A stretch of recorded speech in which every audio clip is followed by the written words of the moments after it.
Kia ora, I'm Morgan from Smart Build Solutions. Welcome back to our home check videos. Today we're going to focus on our interior walls and our floor linings.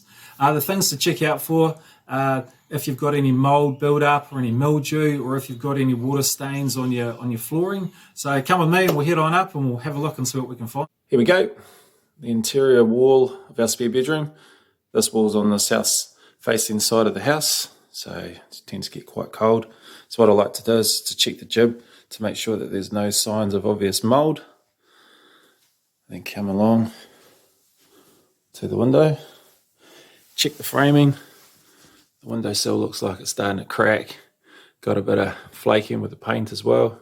It's going up the window jamb as well. So obvious signs of dampness. Water pooling here by the aluminium framing. That'll be from the condensation coming off this window.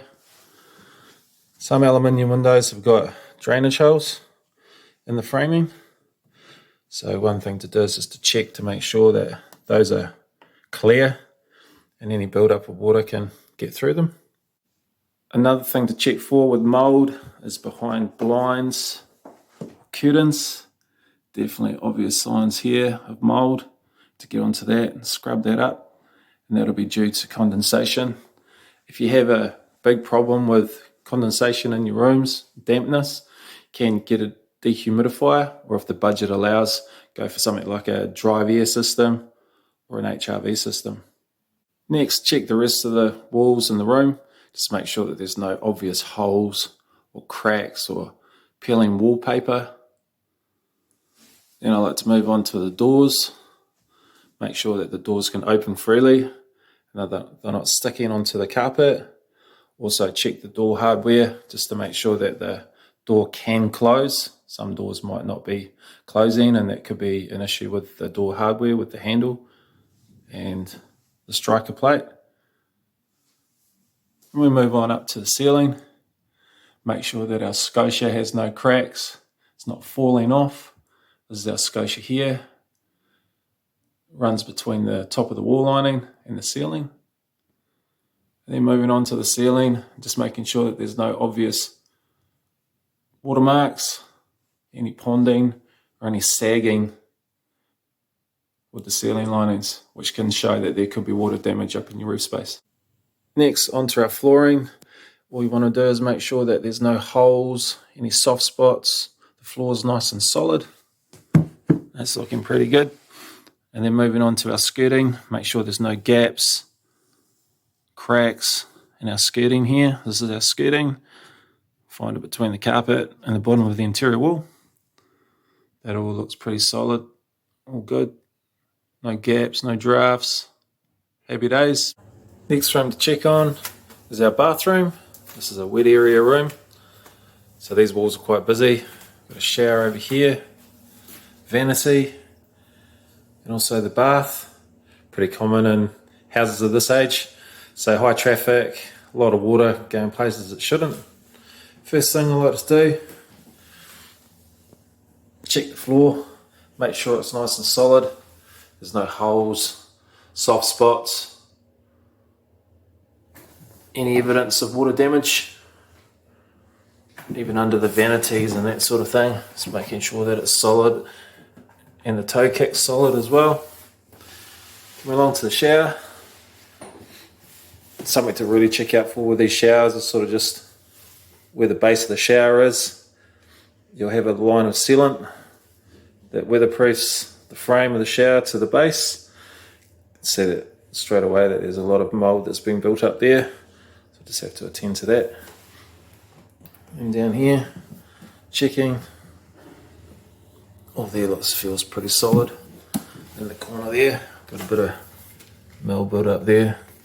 Skirting boards feel nice and solid, so pretty happy with that. If you've got any tiles or splashbacks, just to make sure that there's no gaps up along the top there. You got your sealant, the back there that's waterproofing everything. There's no real gaps underneath here where water can track in and get in behind. If that happens, then you're going to start getting damaged jib. Also, with your mixers, make sure that they're not leaking. Sometimes when your mixer starts getting too old and had it, as soon as you turn it on, there's going to be water coming out through there. That looks pretty good. Another thing is that if you've got tiles as your splashbacks around the bath or in your shower, whatever, just make sure that they're nice and solid, they're not loose, they're not falling off, as that can be a big problem and you just want to stick them back on. Also, just have a quick check to make sure that there's no dripping taps once you turn them off. It can always be annoying. Next, come into the interior walls of the toilet. They're all looking pretty good. There's no mold or mildew on the back wall. Things with the toilet, just make sure that it's nice and solid, fixed to the floor. There's no soft spots around the bottom of the toilet. The fixings are holding the toilet in, and also she's not running. Just a slow dripping sound that'll drive you mental. To the laundry, again just making sure all the tapware and the hoses are all going in the right place. When we moved in, there's an extraction fan outlet here for the dryer, so that'll be something to do in the future, patch them up. If you've got vinyl flooring in your wet areas, best thing to do is just to check to make sure that if you've got any appliances in there that there's no bubbling of the vinyl, that it's nice and tight down to the ground. If there is bubbling, then it's probably a sign that you're going to have water damage. This is our hallway, and when we first moved in we noticed that a lot of the internal linings had wallpaper on it and they're starting to flake and fall off. So we decided to take all the wallpaper off. Great fun job. And good thing we did, because we started finding that there were holes and a bit of mold in some of the walls.